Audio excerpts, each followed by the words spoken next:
Good morning, everyone. It is 9 o'clock in the morning. It is 4/16/2021, the year after the worst year ever. Today, we start on a journey. This will be the first published video on YouTube under the Spokane Experience. All right, even though it has almost nothing to do with Spokane today. But you gotta start somewhere. Maybe we'll find our way home. So, I need to get a little feel for the audience out here. How many people out there is like me and have dreamt of saying, well, me and Dr. Jordan Peterson have been working on this theory together about IQ. So technically I've never met Dr. Jordan Peterson, but I'm a client. So I was watching the Lex Friedman show, or Lex, he's a MIT dropout, almost graduated, still going to school. I don't know. He works on AI for cars, except on his podcast, he almost never talks about AI in cars. But anyways, it's kind of weird. A smart guy. He had some yappy trap guy, and they're dissing on our boy Tim Dillon. Well, Tim Dillon kind of, he has it coming. All right, so Lex, being a very smart person, said something he often does say, and it was naive. He's a very smart, naive Russian descendant.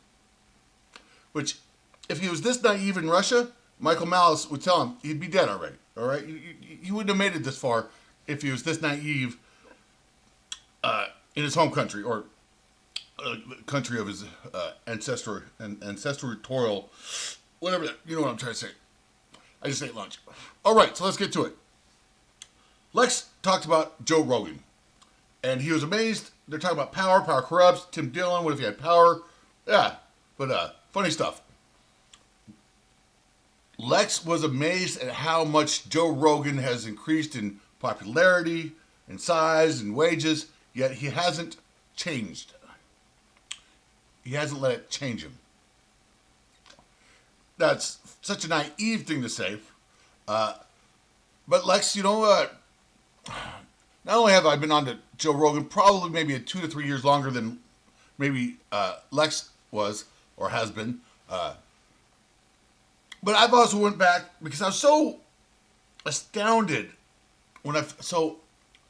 I knew Joe Rogan from Fear Factor, maybe talk radio. I always loved talk radio. That was a great show. I never liked Fear Factor. Neither did Joe. It was a weird show. I never. It never interested me that much, and like Joe, Joe Rogan, the guy from Fear Factor, the guy from Fear Factor. Joe outlived that. That's amazing. That shows growth by itself, Lex. Joe somehow managed to put 7 years of Fear Factor and not let it fucking ruin his fucking. Joe's a pretty amazing dude. The point I'm trying to get to is, Joe's changed a lot. When I realized Joe Rogan Fear Factor was the guy announcing on the MMA fights I didn't really pay attention to, but at the bars I was at, Saturday Night Fights, I was shooting a pool tournament. These assholes would come down from after watching the Saturday Night Fights, try to get on the pool tables that were being used for a tournament. They'd put the quarters up, and I'd have to kick their fucking ass because they're all testosterone now. They're like, hey, Stallone coming out of hey, give me some juicy fruits. This guy in the wheelchair, yeah, he's gonna buy them. No. Anyways, so I started watching the Saturday Night Fights just because I wanted to see why these fucking little white boys were coming downstairs all cocked like, hey, those are my quarters. I'm up next. No, you're not.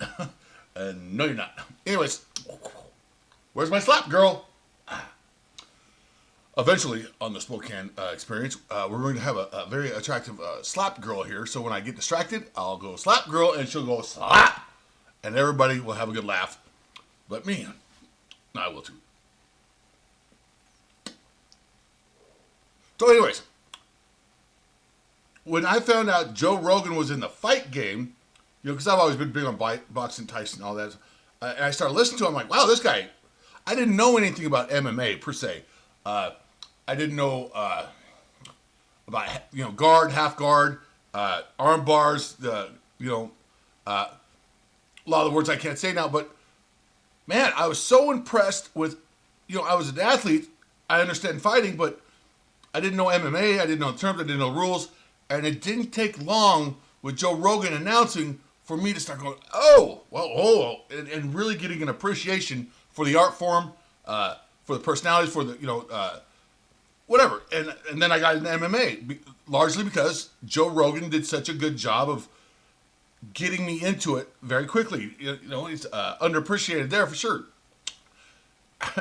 And then, me being something of a comedian myself, diehard Robin Williams fan, Eddie Murphy, all the greats, and Hickory Dickory Dock.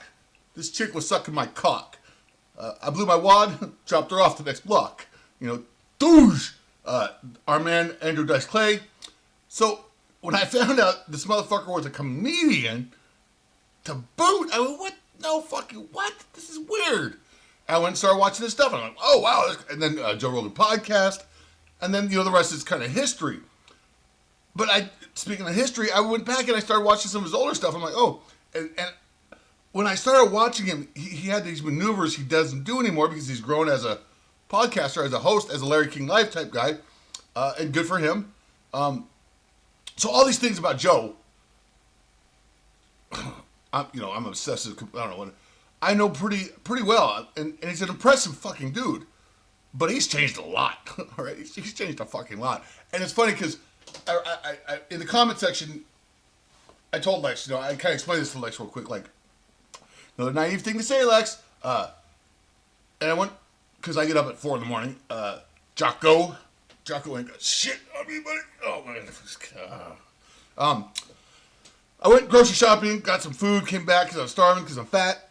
And for some reason, it dawned on me because I happen to watch a lot of lectures by our good Dr. Jordan B. Peterson. And IQ, and the problems with trying to raise IQ, and the difficulties in the studies. And something I said in that comment, poking fun at Lex, slap girl,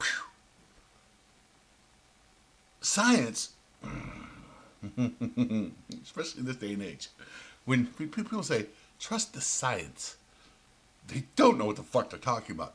Because scientists don't trust the science, because that's why they're scientists, because they don't trust science. They're pretty sure science is wrong, and they're trying to figure out how it's wrong and when. That's almost, and historically, some of the biggest breakthroughs in science were on accident.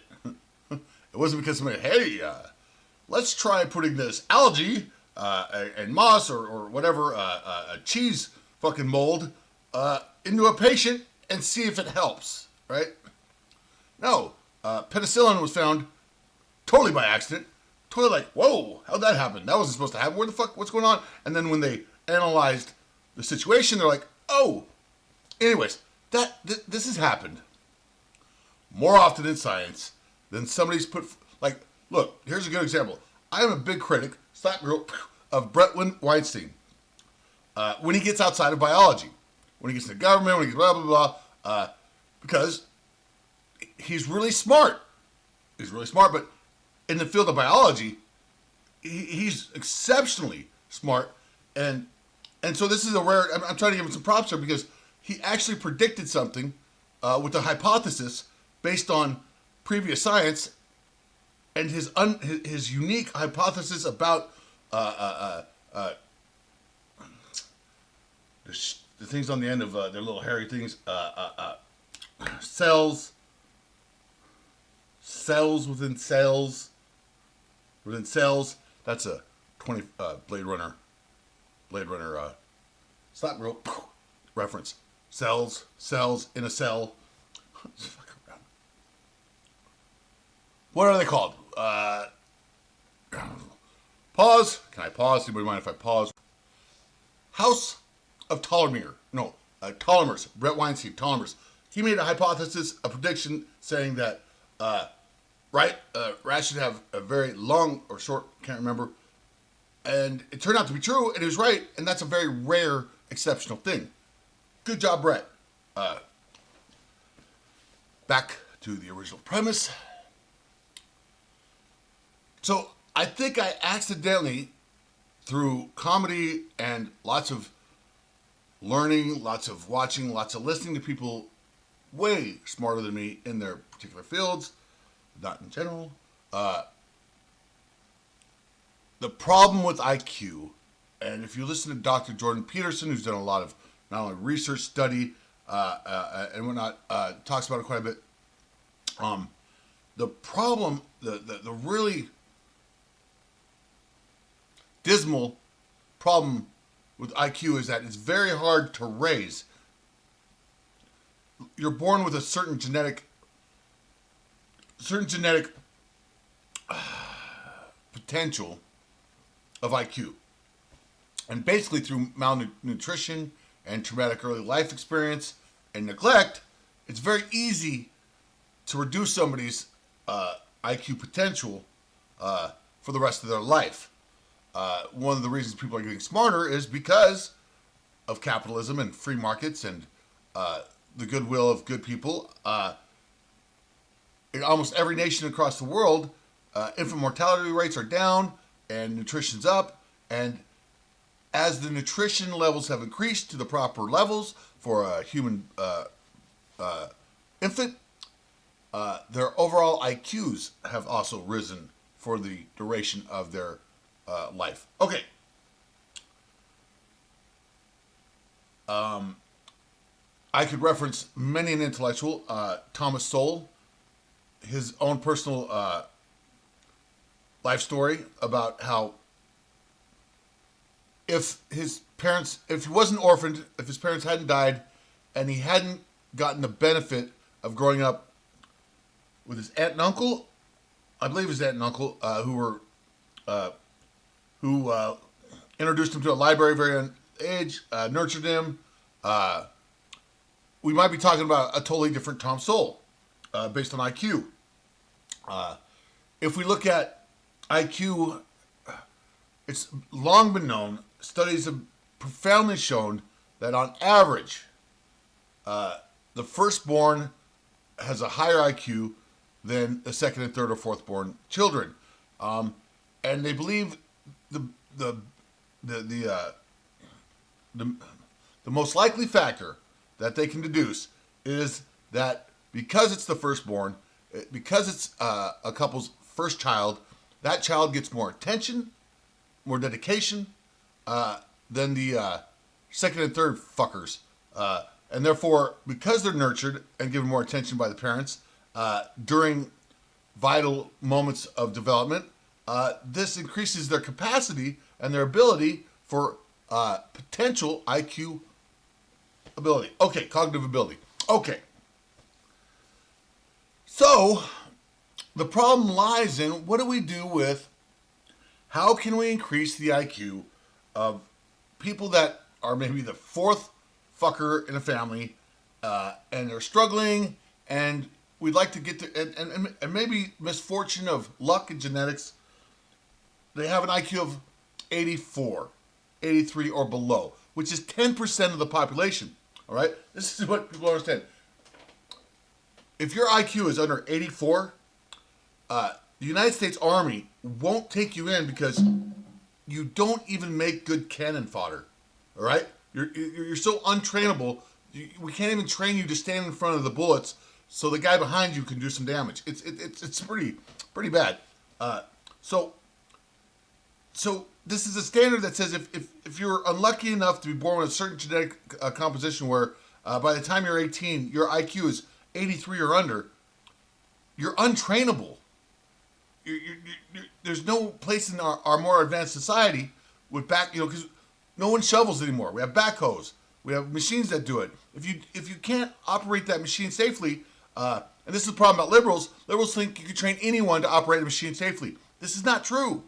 It's not true, and this is a problem. So, how do we get people with IQs of like 83 and under up to maybe 95, where they can now have the capacity to be better trained for some a job to give them meaning, to give them income, to give them a real gratifying life. And according to most people, they haven't cracked that egg yet. And this isn't an egg cracking discovery or theory of mine. But it's possibly a step in a direction. Science can only do certain types of studies, especially nowadays.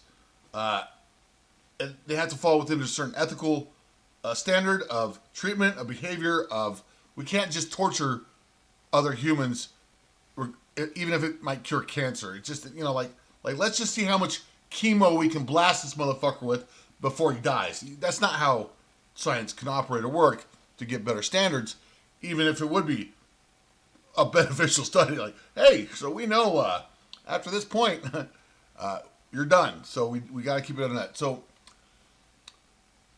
the studies I'm thinking would prove my point to be valid to some degree probably aren't logistically or even ethically plausible.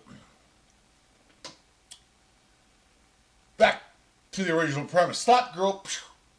Joe Rogan. This is my guess.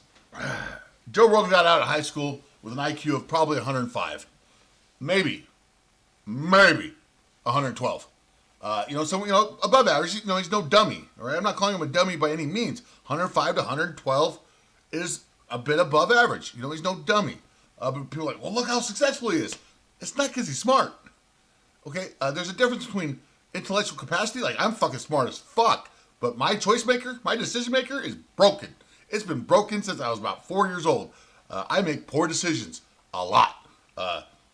Joe, on the other hand, not the smartest guy in the world, but he's got a really fucking good decision maker. And over time, that decision maker has gotten him a long ways. While mine, I'm here. Anyways, but that being said, if we go back and we look at some of Joe Rogan experience, number 101, 210, 340, I think I was getting in Joe Rogan's experience around 500 to 700. I'll have to go double check. But if you go look his early comedy, it wasn't that deep. It wasn't that intellectual. So if my hypothesis is true, Joe Rogan probably out of high school had an IQ of 105 to let's say 110, somewhere right around there.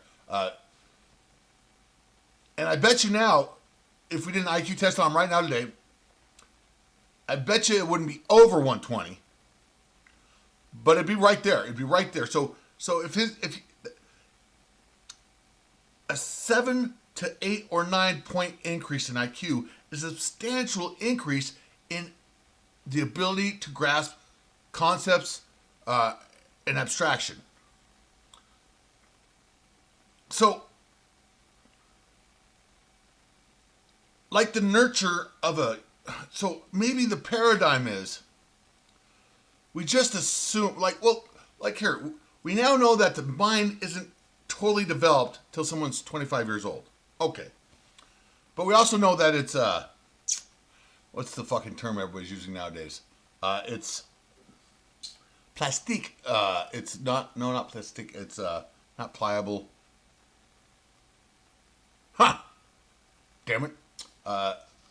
One moment, please. Plasticity? I don't know. I just read a bunch of stuff about the brain, which is interesting.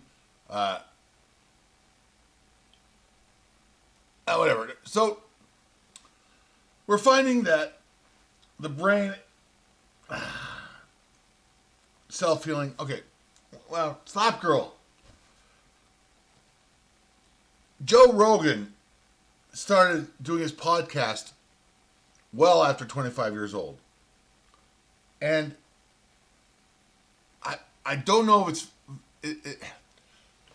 I don't know his comedy enough to know his growth from 23 to 24 when he was really getting into comedy. Let's see, he stopped. He was actually a Taekwondo national champion or a kickboxer. And about 17, 18 years old, he got cracked in the head real good and said, I don't know if I want to do this for the rest of my life. Which again, it doesn't take a brain scientist to understand that getting cracked in the head isn't probably the best decision for a lifelong career. But the decision to fucking get out of something he was very good at, that's good decision making, right? So he got out of that. He got into I don't know, who knows. But I'm not sure when he really dedicated himself to comedy. And I haven't watched enough of his old comedy stuff because it's before the internet to really see how much his comedy was increasing with experience and age. But I can tell you that since he started the Joe Rogan Experience podcast, yes, the Spokane Experience is a fucking grift on his fucking name. I'm sorry, it's true. I'm not going to lie about it. The Joe Rogan Experience, the Spokane Experience. Anyways, Slap Girl. Here's the thesis. Here's the hypothesis. Maybe the best and only assured way of increasing somebody's intelligence, IQ quotient, intelligence quotient, intelligence queef, is by one-on-one conversations with other humans that are substantially smarter on a regular basis for years. It's a hard hypothesis to test. But if nurture is so important for the overall IQ potential of the firstborn versus maybe the fourthborn, what if it's not so much as locked into 4 to 9 to 12 years old, but if one is nurtured once again by... Here's the problem. As an adult human sapien becomes mature and gets out in the world, or even as they start catching up with mom and dad, they're no longer in the presence of someone substantially smarter than they are. Fuck. My mother, when I was 6 or 7 years old, used to say, Cameron, you're smarter than... she's like, it's not... You're too smart. You're smarter than teachers. You're smarter than everybody else. And that's why I get in trouble. And so yeah, at a very young age, only adults could challenge me. The fucking other kids, I just stab them. So why is it so hard to believe? It's hard to study. It's hard to be set up. But I believe that the one-on-one... So we're social creatures. Monkey see, monkey do. If you put a substantially smart... Okay, so children tend to catch up with their parents. So their parents... What if it's not even genetics? Whoa. What if the closer you catch up to the people raising you, like Thomas Sowell was raised by his aunt and uncle, who might be of substantially higher IQ than his own parents were, plus they're very nurturing because they didn't have their own kid, whatever. He basically became an only child with his aunt and uncle. So what if having an intimate relationship with a mentor type person in discussions and stuff like that on a weekly basis of somebody of substantially higher IQ will, over time, continually increase your IQ, but you have to consistently be talking to somebody and pretty much when Joe started his podcast, that was anybody he was talking to. All right? But over time, fuck, do you listen to this motherfucker nowadays? Right? You now have to be somebody of a fairly dedicated institutional background in certain fields, or Joe's just going to laugh at you. Ironically enough, what if the key to increasing somebody's IQ is by placing them on a weekly basis, 2 or 3 times, in a room with somebody substantially smarter than they are, and having conversations like Homo sapiens do? What if IQ is really far, far more expandable, except that most people, most sapiens, get into a the thing about milk, homogenized milk, blah, blah, blah. You get into high school and you're probably as smart as the other kids, and maybe there's 1 or 2 kids levels, and you're certainly in with your own grade level, so you're not like, it's not like very rarely are freshmen with seniors, and here's the profound, the theory is coming out like you would not believe. So you take a little bit smarter kid. He's a little bit smarter than the kids around him, so they grab him and they put him up with older kids, right?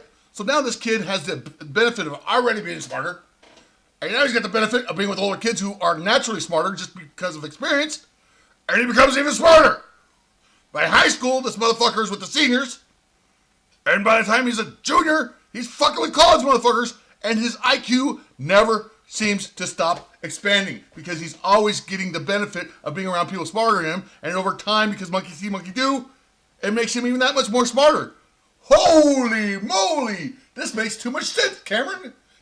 Doesn't make any fucking money, though. I'm broke. That is episode 1 of the Spokane Experience. Thank you, Joe.